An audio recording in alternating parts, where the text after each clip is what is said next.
I love bringing my passion to my work. We work in an industry where people are achieving their dreams daily. Every time someone wins a title, like they achieve their dream. Every time someone gets drafted, they're on their way to their dream. The biggest thing that I love about sports is that it makes people smile. We're all about turning a crappy situation into something positive. $250,000 of credit card debt. I still remember the day when no one turned up. Throw it in the garbage and start from scratch. I could give myself a chance, so I started something. I think that counts as from poop to gold. Our sponsor for this episode is our 14-day video script challenge. Yes, we are sponsoring our own show. Yes, we are. Welcome back to From Poop to Gold. I'm Benton Crane, your co-host, and today I'm joined by Katie Hughes. Welcome, Katie. Thank you. Thanks so much for having me, Benton. Our pleasure. So Katie is a senior publicist at ESPN, working on Major League Baseball and the Little League World Series. Now, prior to that, she reached ESPN PR by way of ESPN social media, where she produced digital content for accounts such as ESPN, SportsCenter, and College Game Day, and even won an Emmy with Game Day in 2016. Very, very cool. Katie is also an active member of PRSA Entertainment and Sports. She's passionate about making people smile, building genuine relationships, and good storytelling. Welcome once again. Thank you so much. I appreciate y'all having me. So let's get started. Everybody knows what ESPN is. What is your role more specifically? What does day-to-day look like for Katie? Yeah, good question. So as a senior publicist at ESPN, it's my job to educate people on ESPN's MLB and Little League World Series coverage. So I get to talk about baseball all day. I get to email writers and pitch our talent and make sure that people are aware of the awesome games and the awesome lineups that we have on ESPN when it comes to Sunday Night Baseball, Baseball Tonight, and different shows like that. Tell us more about the path that led you there. Yeah, that's a good question. I think I had a little bit of a non-traditional route into PR, but I'm thrilled that for what I took because it made me who I am today.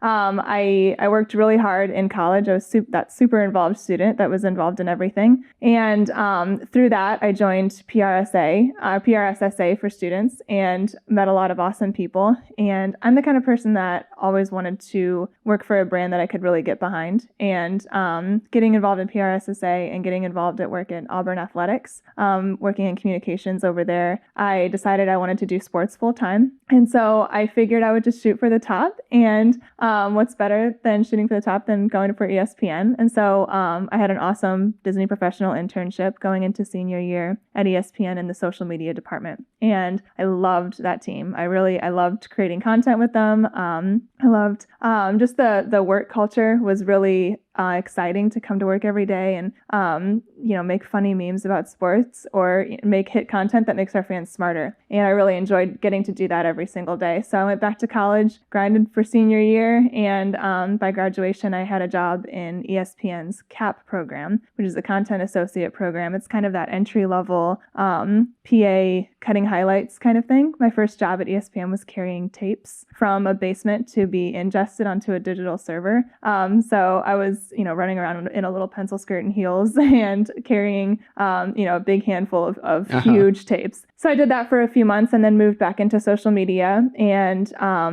created hit content for SportsCenter for a little over a year, working nights and weekends. Any particular piece of content stand out? Oh, that's a good question. We've done a lot on that account. We had a lot of fun with trying to create some synergy with Disney. We did some really fun things with like the Lion King songs and the Aladdin songs. And then I was really proud to work on our our inaugural Snapchat show for College Game Day. That was a project that I really loved being a part of. We did a weekly Snapchat segment that you could find in stories back when the stories were just the slides at the top of your show or on the top of your screen.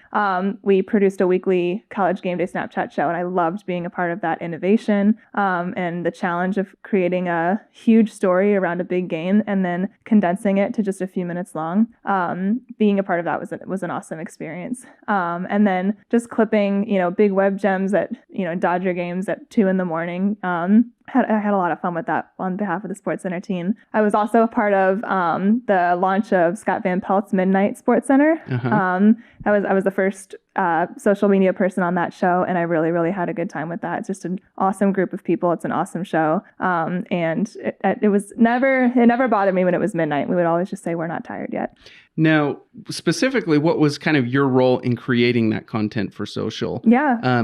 Were you actually hands dirty doing the editing? Tell us more about your role. Yeah, so ESPN social media is a very hands-on group. We have a huge team of people that are really locked in on the content. They're all watching the games. We have maybe 8 or 9 TVs in front of us. We're watching every single one. And when we see a big play, we will run over to our So do the 8 or 9 cut. screens have the different camera angles? It'll be all different games. Oh, okay, I see. Yeah, and so then when we see a big moment, we'll run to a computer and we'll cut it ourselves and we'll edit it ourselves. And if we want to, add like a fireball to a LeBron dunk or something, we either will do it ourselves or we'll get an editor to add it, because we have a ton of awesome resources at ESPN that can make our content shine. So we will utilize our resources, but a lot of times we'll end up cutting things ourselves and putting it all together. So from concept to completion, it usually will be just a small group of people that will work on it. And what's the time frame there? So LeBron throws down a tomahawk dunk. How long does it take before your team has it out and live on the social channels? It's going to be as fast as possible. We're really quick. You want to be first. You also want to be right.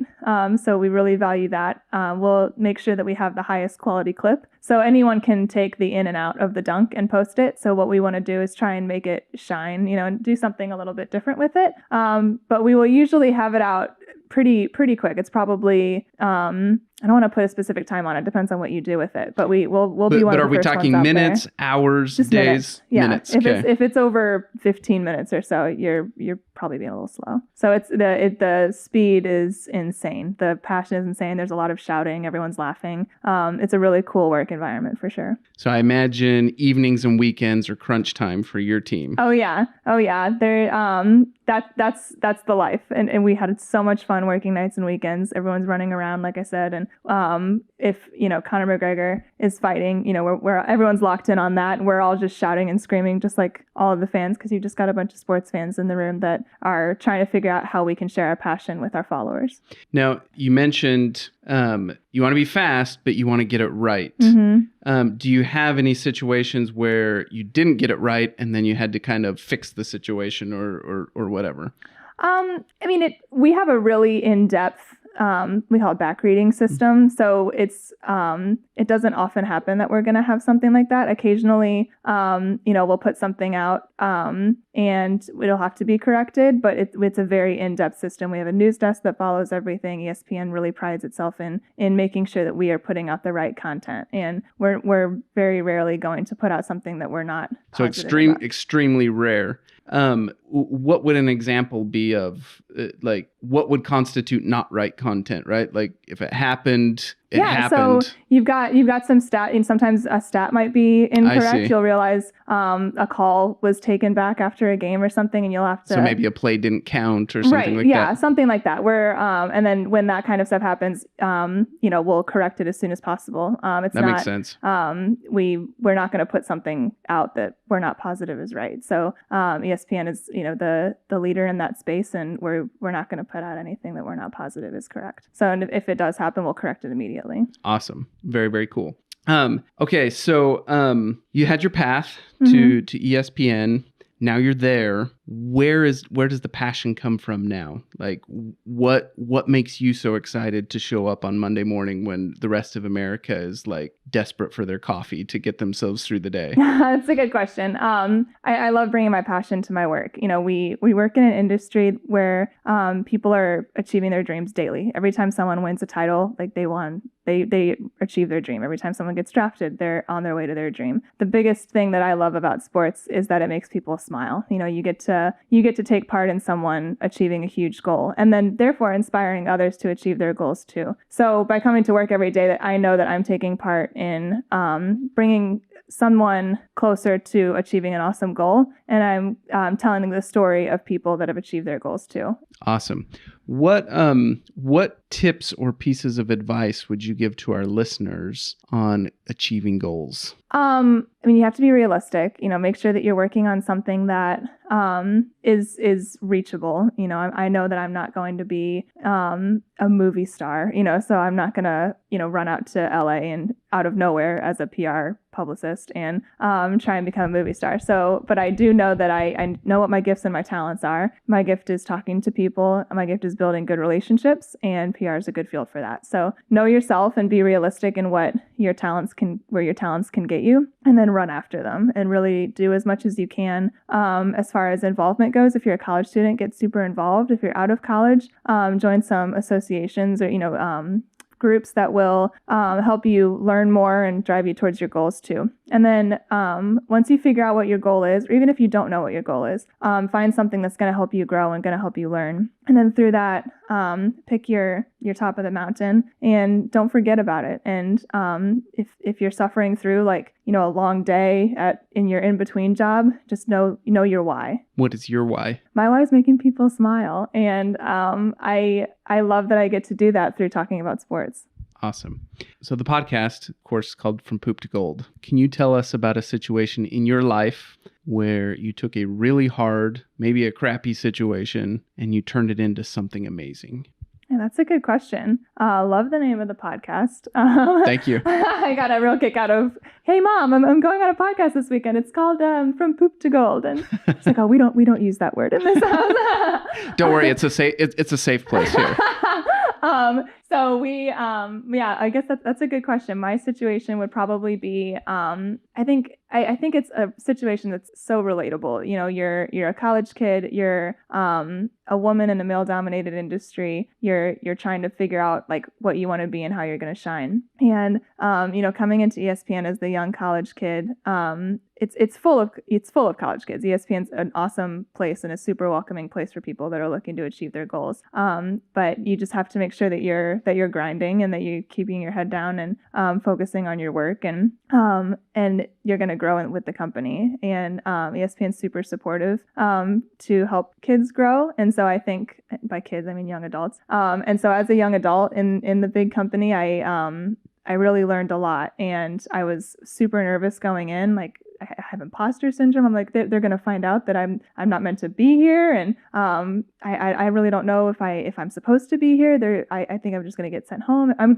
just going to go move to the pier and waitress on the beach and just forget about it. And it was tough for me to build the confidence to know that I was meant to be there. That you belong. Yeah, and I belong, and it took me a little bit to get there, but through the encouragement of our awesome teams and through our management system and through my colleagues and then through just my journey and knowing that I can cut a highlight and knowing that I can talk the game too, I knew that I could make it here. And so I worked really hard for the last 4 years, and I had always had communications in the back of my mind of, I think it would be really cool to do PR for this place. And within the last year, that's where I got. So, it took 4 years of grinding and 4 years of working with, really cool teams and learning a lot about the ins and outs of this brand. And now I get to talk about it all day. Talk to us more about overcoming that imposter syndrome. What specifically did you do to overcome that?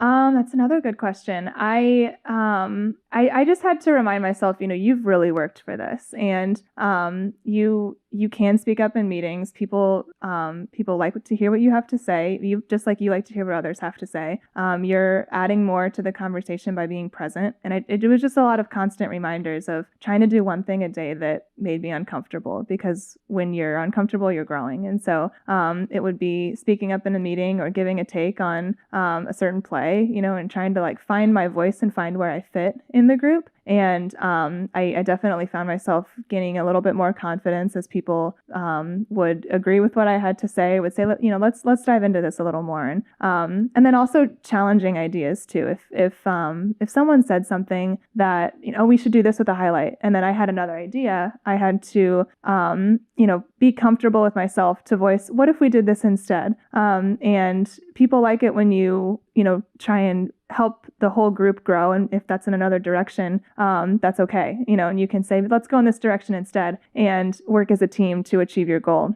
So by supporting my teammates and by like challenging our ideas and encouraging the rest of us to all grow together, I think I became really comfortable in finding my voice and continuing to really help the team grow with me. And now I talk all the time in meetings. and that's what you're supposed to do. Yeah. Well, great, Katie. In your experience, tell us how you go about collaborating and networking with other people. It can be inside of ESPN, or it can be even outside of ESPN, but we're curious to know about your collaborations. So, inside ESPN is an awesome collaborative workforce. We wouldn't be ESPN without working together. So I've learned a lot within the company of how to best use resources. A big thing for me is making sure that you're using the most talented person to make your team stronger. So if you have someone on your team that's an expert at editing video, I'm going to go to them and I'm going to say, you can do this better than I can. Do you have the bandwidth to help me out here? And then we can work together to make I always say this, make your content shine. And then, knowing your own strengths too. So if someone is looking for a piece of content or is looking for some feedback on a release or or some ideas for a campaign, I can raise my hand and say, oh, I have a thought here. What if we did this instead? Or what if we went in this direction? I have this huge idea. I think knowing your talents and knowing others' talents really helps a company grow. And it helps you grow too, because you know where to go and you know how to work together. I think you can do that internally and externally. As you meet other people, try and research who you're talking to, know that you can work together with them. And when you meet them, just start up a conversation about something that they're good at, without looking like a stalker. But just saying like, hey, I saw your tweet about this, or I read this article that quoted you talking about this squatty potty thing, and I want to hear about how you came up with that awesome idea. And I think the biggest thing would be just knowing what someone is passionate about and trying to glean it from them, even if you don't know anything about them. When you're talking to them, if they say something that you can tell their eyes kind of light up, ask them more about it. It's again, just making people smile is what this industry is about so much of the time. So figure out how you can make yourself smile and how to make the people that you're around smile too. Awesome. Before we wrap up, are there any projects or any special things that you're working on that our listeners should be watching out for? Awesome. Great question. We've got a super innovative season ahead of MLB on ESPN. We're going to have an awesome lineup of international games. We've got games in Tokyo this year, just a couple weeks at 5 a.m. Wake up and watch baseball. We've got games in Monterey. We're going to have baseball tonight at the Men's and Women's College World Series. It's going to be an awesome season on ESPN. Keep looking out for things like that. Watch how ESPN social media continues to evolve as well. So keep seeing what ESPN social media is doing too. They're a huge leader in the space. We've got a lot of awesome influencers working with us. Our talent is doing more and more on social. We've got breaking news coming out on Twitter and Instagram and on the app. I highly recommend paying attention to the way that we're growing in the digital space as well. And then subscribe to ESPN Plus. It's a huge service. You're going to get, if you're a sports fan, you're going to learn a lot out of it. I highly recommend. It's $4.99 a month. It's not a lot of money a month. And you can get so much more as a sports fan out of it. Wonderful. Anyone you'd love to give a plug to before we wrap up? Yes, I do want to tell everyone, if you're listening and you're a PR pro, please join PRSA. PRSA has been an awesome organization for me since I've been just a young professional. I started my career in PRSSA. If you're a college student, hop on that train as soon as possible, because you're going to get to meet a lot of cool people that you're going to learn from and that will help you in the future. I want to thank my Auburn Tigers for giving me this awesome degree and giving me the confidence to be where I am today. Auburn Communication and Journalism School is an amazing place to be. It's an amazing place to learn, and War Eagle to that. Also want to just thank everyone at ESPN social media. Keep following along there too. Where can our listeners learn more about you? Good question. I'm on Twitter at Katie_Hughes 15. That's HUGHES 15. It's a very easy to find name. You can also find me on LinkedIn if you guys would like to follow along. And then I have a bio on ESPN Front Row. That's our internal blog with ESPN that will tell our story from the inside out. So I'll write a handful of stories about ESPN's coverage that'll be on ESPN Front Row too. Fantastic. Well, Thank you so much for coming on the show. Yeah, I really appreciate y'all having me. Thanks again. Make sure to like, share, and subscribe, and we'll see you on the next one. As entrepreneurs and small businesses, we all kind of reach that point where we know we've created something awesome and we want to share it with the world, right? Mm-hmm. And it's that very next step that can oftentimes be really intimidating or really scary, or you just don't know where to go next, right? And the beautiful thing about this 14-day script challenge is you get your hand held from, okay, you have this cool product, now let's go research and find the exact way to present it and message it to the world in a way that resonates and gets people excited and they're ready to swipe their credit card and purchase. And in the 14-day script challenge, you get the opportunity to go through that step by step with our writers who have done it dozens and dozens of times. You actually watch us go through each of the steps ourselves and create it with a real client, a real product, and it's a real campaign that's out there that's been very successful. That's right. And the feedback that we've had on this thing has just been phenomenal. I mean, we get comment after comment and emails flowing in from people all over the world who have just raved about the impact that this has had on their business. People tell us over and over again, it is just a huge value punch for the investment for this 14-day script challenge, and really gave them the tool set they needed to walk through it and make it happen. And we've had dozens of students who have successfully taken the challenge, written their script, launched their ad campaigns, and driven success for their business. It's pretty amazing. For more information, go to hbros.co/script. That's hbros.co/script.